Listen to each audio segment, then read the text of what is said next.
2 years ago, my husband and I were renovating our house. I didn't want my wedding dress to get damaged or lost in the process. Considering we did lose a few things during the renovation, I was right to be concerned. My friend offered to keep it in her closet until the renovations were done. After we finished the renovations, I asked my friend for the dress back. She kept saying she'd get back to me. I kept asking and she'd make up excuses. I found it weird. Now my sister is getting married and she wants to wear the dress. This was our mother's dress and we always agreed we would each wear it. I told my friend I needed it back. She claimed she couldn't find it. I was perplexed because how does it just get up and walk away?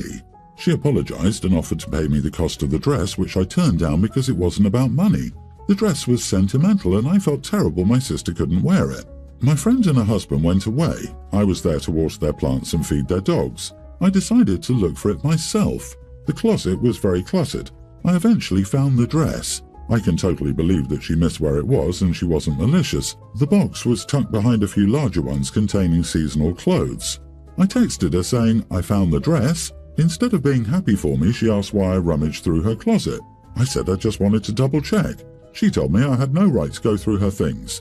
I said that because of her clutter, my sister almost didn't get to wear the dress she always dreamed of. My friend told me that I could have asked her to look again, but I pointed out it took 2 years for her to even look in the first place. Am I the idiot for going through my friend's closet to find my wedding dress? I would have just taken it and never told her, let her think she lost her mind. She knew exactly where it was. She didn't want to return it to you for some reason. Good for you for finding it. You are not the idiot. Instead of being happy for me, she asked why I rummaged through her closet. LOL, so interesting that she knew exactly where you rummaged to find this lost dress. OP, I mean this in the nicest way, but you're being naive. She was trying to keep your dress, simple as that. If all you had to do was go through that closet in her house, it wasn't lost or misplaced. It was exactly where she put it, and she knew that. This person is not your friend. For real, it doesn't matter how big or cluttered the closet was. If I had something that belonged to my friend and was sentimental to their family, I would tear the closet apart to make it right. That's my responsibility for having my friend's valuable item among my messy crap. And I certainly wouldn't be asking that friend for favors like watching my house when I still owe her big time. Yep, I've ripped through 3 closets and a laundry room to find a pair of jeans. An irreplaceable wedding dress? You bet I would have found it. OP, you did lose a few things during the renovation. Was your friend over during the renovations? You might need a second chance to rummage at her home before she returns. You are the idiot. How many drawers, closets and storage areas did you rummage through before checking the closet? I would have done it too to get my dress back, but it is an invasion of privacy and I wouldn't expect someone to be happy that I went through their private things and, for all they know, poured through their underwear. She was irresponsible, but that doesn't justify you going through her things. Long story short, regardless of whether you're the idiot or not, you're now known as the woman who roots through other people's belongings when they trust you. I, 30 female, married the love of my life late last month. My husband, 30, has a younger brother, 28, who's very, very kind and sweet, and he's got a bit of a shy puppy demeanor to him, which is endearing. The only problem is that my brother-in-law has a rather angry resting witch face. His eyebrows are constantly furrowed, even when he's smiling, and his neutral face has him looking annoyed and unapproachable. During the wedding reception, I sat at the table with my husband and his family members, and my brother-in-law was sitting across from me. He was sitting there looking angry as usual, LOL, but I know that's just his normal expression.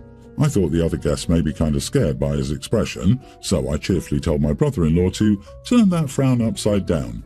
My brother-in-law started smiling and he laughed, but then he fell right back into his resting witch face. So I reached across the table and I said, "Come on now," and I used my index fingers to force the corners of his mouth upwards. My brother-in-law freaked out and he squirmed and pushed himself away from me. Later that night, while my husband and I were in bed together after the first day of officially being married, my husband brought up the little thing I tried to do with my brother-in-law's mouth. He told me that was kind of weird and it made him and his brother uncomfortable. I told my husband that it was all just a joke and it was nothing serious, but my husband got a bit incensed and he bluntly told me, 1, don't touch my brother, 2, that's just how he always looks and there's nothing wrong with that, and 3, don't touch my brother. That shut me up real quick. Am I the idiot? I still feel it was all just a joke that everybody's overreacting about. You are the idiot. Way to make your brother-in-law dislike you.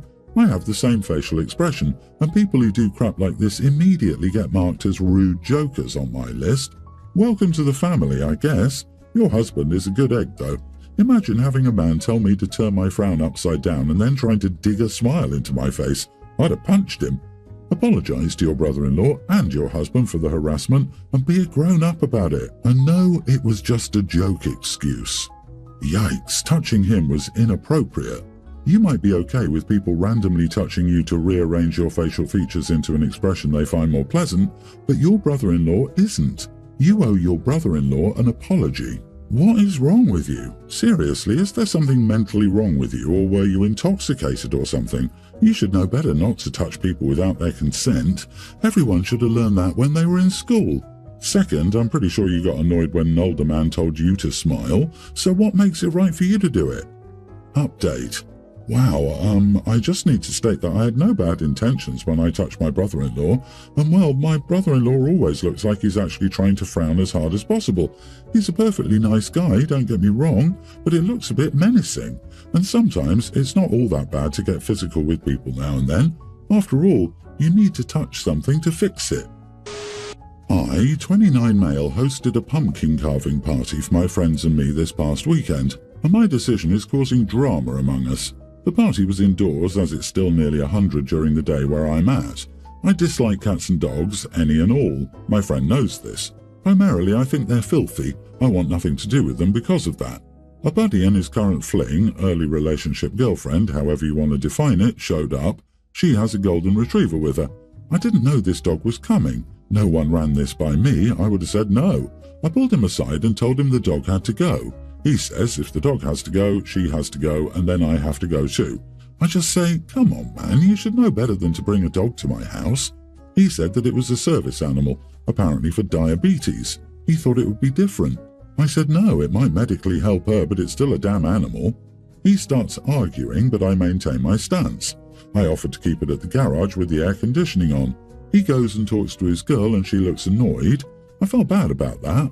They opt to leave. He lets me know I'm an idiot. My friends were all split on how I handled it. Am I the idiot? Everyone's the idiot here. I'm a service dog handler and everyone handled the situation poorly. You're not in the wrong for not wanting a dog in your private dwelling. It's your right not to allow even a service dog in your private home. They should have asked you ahead of time about the dog, and you should have treated them with more empathy when telling them they had to leave, and also be more understanding that making a decision that is hurtful to others will have consequences. Hard disagree. How did OP put them in a crappy situation? The friend knew OP's opinion on animals and brought one anyway without a heads up. Normally I don't understand how people can dislike animals, but it's their house, I guess. I truly don't understand. How do you expect accommodation from someone without even a conversation first? It's basically the same as asking someone in a wheelchair to leave it outside while they can come in. A service dog is similar to a piece of medical equipment. That's why it's still offensive.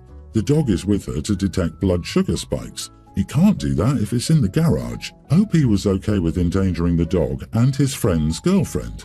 He's certainly within his rights to not allow the dog, but his friend is within his rights to move OP to his list of ex-friends. Not the idiot. The dog should have been discussed beforehand. Your house is not a public place and you aren't legally required to allow her to bring her dog. My issue with their assuming the dog would be welcome in your home is that they completely disregarded you or any other potential host. What happens if they show up to someone's home who's extremely allergic or debilitatingly afraid of dogs?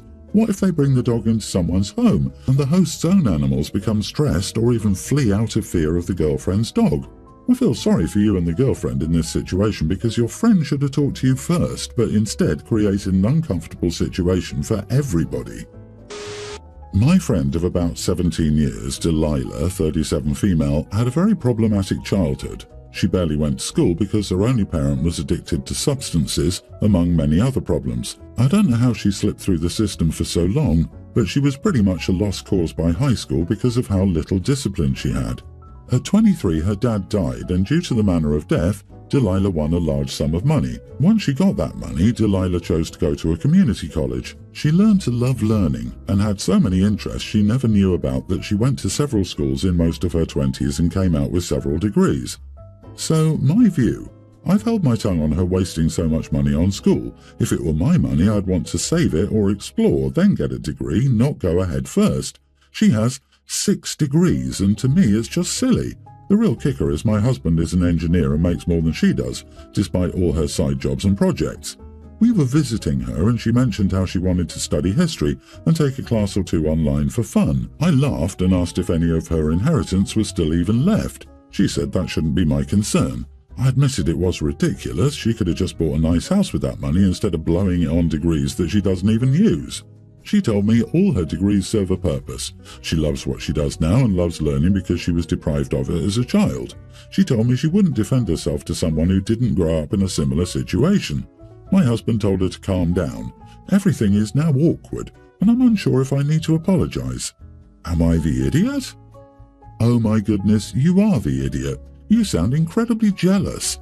I wonder if all this hate and jealousy stems from the fact you didn't get to attend school after high school. You said your husband makes more money than her and not you, so my question is, are you making more money than her? It doesn't matter if she spends her money on drugs or spending it on nothing but shoes and electronics because, guess what? It's her money and she can do as she pleases with it. What kind of person thinks it's their place to say something like that?